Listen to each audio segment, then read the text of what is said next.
Welcome to the Culture Builders Podcast. Today's Culture Builders is an article you can also get at tocculture.com. It's titled, The Problem with Your High Standards. So people have a tendency to assess others based on their behavior, yet they assess themselves based on their intentions. I love that quote. It's from Chalmers Brothers in his book, The Language and the Pursuit of Happiness. So the problem with your high standards as a leader and as a person is that they are often hidden, unseen, and unspoken. Like you believe you have agreement, but you don't. Just think about this. What are your standards for reliability? If someone shows up late to one practice, do you assess them as unreliable? Or is it 3 practices or 6? What are your standards of commitment? If a player misses an optional off-season training session, are they uncommitted, or is it 3 sessions, or is it 6? What are your standards for work ethic? If someone takes one drill off, are they now lazy? What about taking a day off? What are your standards for attitude? If someone complains once, do they have an attitude problem, or is it every time something doesn't go their way? Here's the thing. We all have different judgments and opinions. We have different assessments. And the thing about our assessments is that in many ways they reveal more about the person making the judgment than about the behavior being observed or the person being observed. For example, if I judge a team member as unreliable and uncommitted because they showed up 8 minutes late to the first team meeting, those judgments are mine alone. They reveal that I value punctuality highly and I tend to make quick judgments. My high standard that people should always be on time, no excuses, it says more about me than it does about the team member. Meanwhile, the team member who showed up late may not even see themselves as unreliable at all. They might have had every intention of being on time, but were delayed by unexpected traffic, a car that wouldn't start, or stopping to help someone in need. Their teammates might also view them as differently. They might see this person as highly reliable because they consistently perform under pressure, they give great effort in practice, or are always willing to help a teammate out.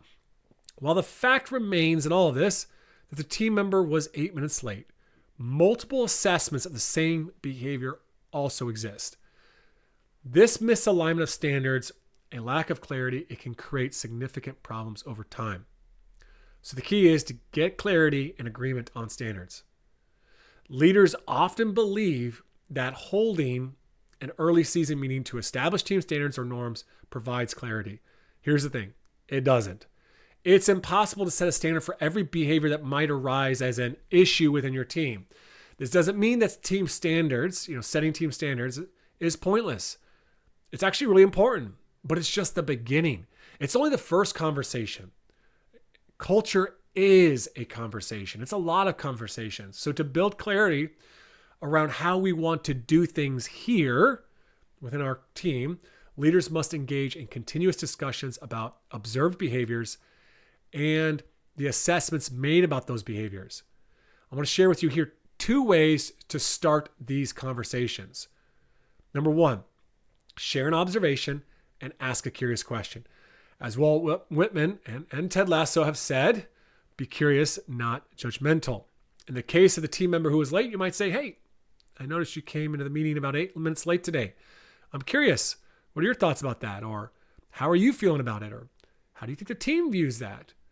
They might make excuses or brush it off as unimportant, or you might learn that they actually feel pretty terrible about being late and need help managing their time better. Either way, this approach starts a conversation that can lead to greater clarity. Number 2, share your assessment as an assessment, not as a fact. So instead of expressing a harsh judgment like, you are 8 minutes late today, this is a big issue, we can't rely on you if you can't be on time, you're untrustworthy, try holding your assessment lightly. You might say something like, hey, I noticed you're 8 minutes late today. And at first I thought, maybe you weren't reliable, but I imagine there's probably more to the story than the one I'm telling myself.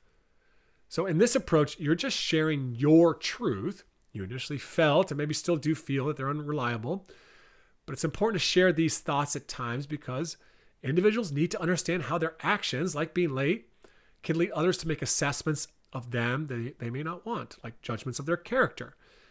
So These are just two ways to start a conversation. And as you move forward, I just think it's really important to remember these two big things. Number one, distinguish between the facts in your assessments or opinions and judgments. And number two, remain curious. Stay curious in conversations. Successful relationships and teams, they are built out of conversations in which we share our views and ultimately come to some mutual understanding and agreement about what we're committed to and how we're committed to being with each other. Thanks for listening to the Culture Builders Podcast. Please be sure to like, subscribe, and share